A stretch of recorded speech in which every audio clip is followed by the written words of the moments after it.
διαλέξατε το μέρος μας εδώ για να αφήσετε την εκδρομή σας. Πάντα θα σας περιμένουμε με αγάπη και ό,τι μπορούμε να βοηθήσουμε. Ευχαριστούμε πάρα πολύ. Να είστε πάντα καλά, να κάνετε τις εκδρομές σας, να τις ευχαριστιέστε. Και είναι ωραίο που υπάρχουν αυτές οι παρέες, αυτού του είδους οι παρέες, γιατί με τις διάφορες δραστηριότητες σας ξεχνάμε λίγο την καθημερινότητα που είναι πάρα πολύ δύσκολη.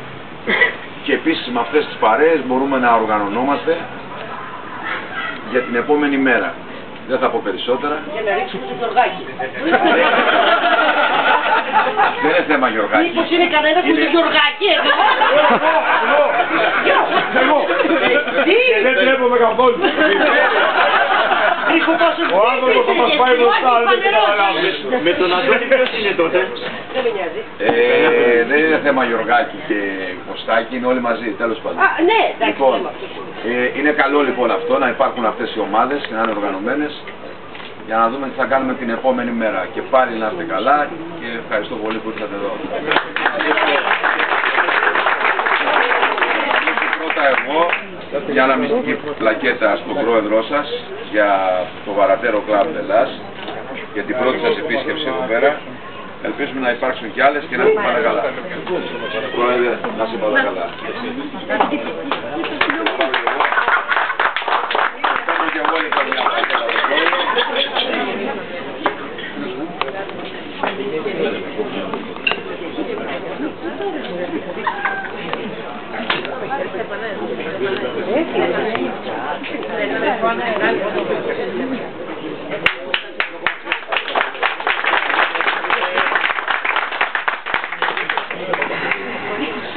Να σας ευχαριστήσουμε και εμείς τη σειρά μας που ήρθατε στον τόπο μας.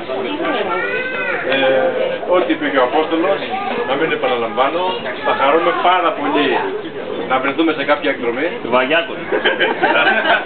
Παρακαλώ την κύριε με δοτική εκδρομή να τα πούμε, έτσι κι αλλιώς και εμείς συνοδοιπόροι με εσάς είμαστε, απλώς δεν έχουμε βαραντέρο. Έχουμε κακός, όλα να κάνουμε. Λοιπόν, κάνετε τέλειος. Από εμάς αυτό, για να μας θυμάστε. Γενικά μηχανές εσείς. Γενικά, ναι, δεν έχουμε... Και πάντα κράνος. Είμαστε φίλοι μοτοσυκλέτας, είμαστε φίλοι δικλικητές. Πάντα κράνος. Πάντα κράνος και πάντα όρθιο. Όσο μπορούμε. Έλβης. Ωραία.